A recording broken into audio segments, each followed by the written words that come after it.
चोरा करतकल जबत बहुमूल्यवान काठ सह जंत्रांश सीज कराई। नीलगिरी वन विभाग बेतनटी वन विभाग विशेष सूत्र खबर पाई एक चोरा करतकल उपरे चढ़ाऊ करिसेंती। सूचना अनुसार रेमुणा थाना अंतर्गत गंडरदा पंचायतर सिराकोली ग्रामर एक चोरारे करतकल चलीथिबार खबर पाई मिलित चढ़ाऊ होइतिला। बहुमूल्यवान काठ सह जंत्रांश जबत करिछि वन विभाग।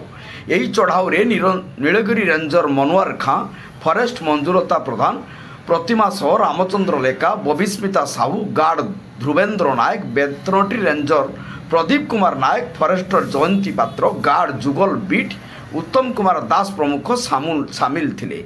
एही काठर आनुमानिक मूल्य 5 लाख टंकारु अधिक हेबो बोली जणा पड़िछि।